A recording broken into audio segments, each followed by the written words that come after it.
मुख्यमंत्री एकनाथ शिंदे यांच्यासह अनेक मंत्री, खासदार आणि आमदार यांच्या उपस्थितीत कोल्हापुरात शिवसेनेचं 2 दिवसीय राष्ट्रीय अधिवेशन आजपासून सुरू झालंय। मुख्यमंत्र्यांच्या या दौऱ्यात शनिवारी सायंकाळी त्यांची गांधी मैदानावर जाहीर सभा होणार आहे।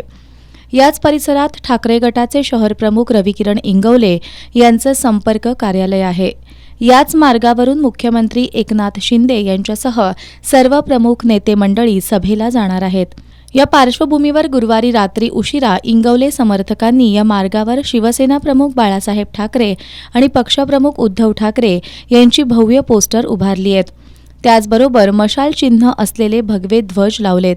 त्याचबरोबर सोशल मीडियावर एक पोस्ट व्हायरल करत इंगवले समर्थकांनी शिंदे सरकारवर टीका केली आहे। या सगळ्या प्रकारामुळे नवा वाद निर्माण होऊ नये म्हणून पोलीस प्रशासनानं इंगवले समर्थकांना ही पोस्टर उतरवण्याची सूचना केली। मात्र इंगवले समर्थकांनी पोस्टर उतरवून घ्यायला नकार दिला, त्यामुळे तणाव निर्माण झाला होता। दरम्यान आज सकाळी या परिसरातील काही पोस्टर उतरवण्यात आली असून सध्या या परिसरात इंगवले समर्थकांनी लावलेलं एक पोस्टर आणि मशाल चिन्ह असलेले ध्वज अद्यापही तसेच आहेत। या संदर्भात रविकिरण इंगवले यांच्याशी संपर्क साधला असता त्यांनी सध्या शहरात मुख्यमंत्र्यांच्या स्वागताची विनापरवाना शेकडो पोस्टर उभारली असल्याकडे लक्ष वेधलं। शिंदे गटाच्या नेत्यानं तर स्वतःच्या दारात गेली काही वर्ष कायमस्वरूपी कमानी उभारल्या असून एक सार्वजनिक रस्ता देखील अडवून ठेवलाय।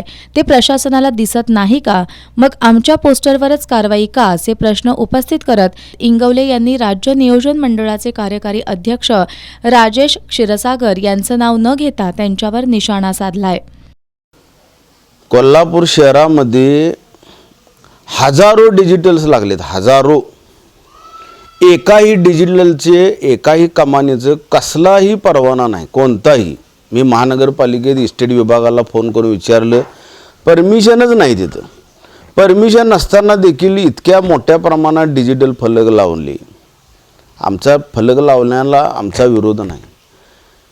सन्माननीय महाशय कोल्हापूर शहरातले एक आहेत, त्यांच्या दारामध्ये 12 महिने 365 दिवस गुणिले 5 वर्ष कमान तिथं असतेच। इकडे कमान तिकडे कमान, मधला रोड पॅसेज तर त्यांनी ॲक्वायर करून ठेवला। जनतेने याय जायचं नाही, फक्त यांच्या परिवारांना आणि येणाऱ्या जाणाऱ्यांनी तिथल्या लोकांनी जायचं। म्हणजे अशी परिस्थिती निर्माण केल्यानंतर महानगरपालिका असेल किंवा पोलीस प्रशासन असेल, याचा जाब त्या महाशयांना विचारतात का? ते तर अजिबात विचारत नाहीत। सन्माननीय पक्षप्रमुख साहेबांचा, उद्धव साहेबांचा फोटो डिजिटल यांना इतका खुपेल, मला अभिमान वाटतो।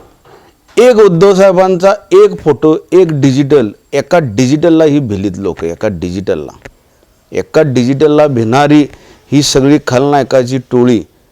अखंड महाराष्ट्राला ही अभिमान वाटण्यासारखी घटना घडली की आम्हाला पण बरं वाटलं, ठीक आहे आमचे फलक तुम्ही काढले असाल, पण ह्या महाशयाला एक अधिवेशन भरवण्यासाठी सर्व खलनायक गोळा करावे लागले